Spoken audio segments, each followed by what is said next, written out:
नमस्कार।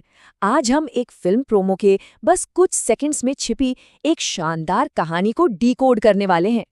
चलिए इस दिलचस्प विश्लेषण में उतरते हैं।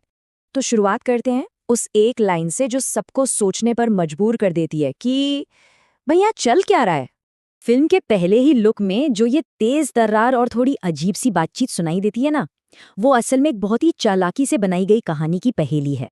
हाँ, ये बातचीत सुनने में थोड़ी उलझी हुई लग सकती है, लेकिन यकीन मानिए इसकी हर एक लाइन का एक खास मकसद है जो हमें एक खास नतीजे की तरफ लेकर जा रही है। तो ठीक है, अब जरा इस बातचीत के टुकड़े करके देखते हैं और इसमें छिपे पैटर्न को समझने की कोशिश करते हैं।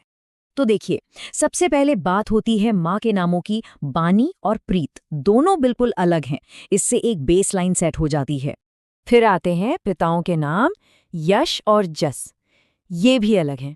तो मतलब अभी तक कोई कनेक्शन नहीं दिख रहा है, लेकिन फिर और बस यहीं पर आता है कहानी का पहला बड़ा ट्विस्ट। एक ऐसा कनेक्शन जो अचानक से सामने आता है, जिसकी उम्मीद ही नहीं थी। और ये संयोग का सिलसिला तब और भी गहरा हो जाता है जब पता चलता है कि अरे, दोनों की दादियों का जन्मदिन भी एक ही दिन है, 24 अप्रैल। तो सबसे मजेदार बात यहाँ ये है कि कैसे बातचीत मामूली अंतरों से शुरू होकर एक ऐसे कनेक्शन पर पहुँचती है जो लगभग नामुमकिन सा लगता है। तो फिर सवाल ये उठता है कि इस सब का मतलब क्या है। चलिए देखते हैं कि ये सब मिलकर कहानी कहने की कौन सी क्लासिक तकनीक बना रहा है। कोई भी फिल्म अपनी शुरुआत इतने अजीब संयोगों से क्यों करेगी?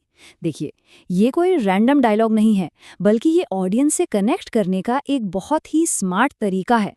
इस तकनीक को कहते हैं नैरेटिव सेटअप। ये ना कहानी कहने का एक तरह का शॉर्टकट है। मतलब दर्शकों को पहले ही हिंट मिल जाता है कि वो किस तरह की फिल्म देखने वाले हैं, क्या रहस्य है, क्या जॉनरा है और कहानी में क्या होने वाला है।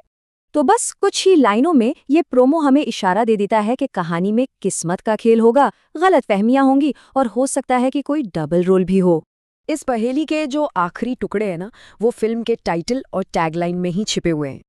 अब ये जो टाइटल है जवानी तो इश्क होना है, ये खुद ही किस्मत वाली रोमांस की थीम को और पक्का कर देता है।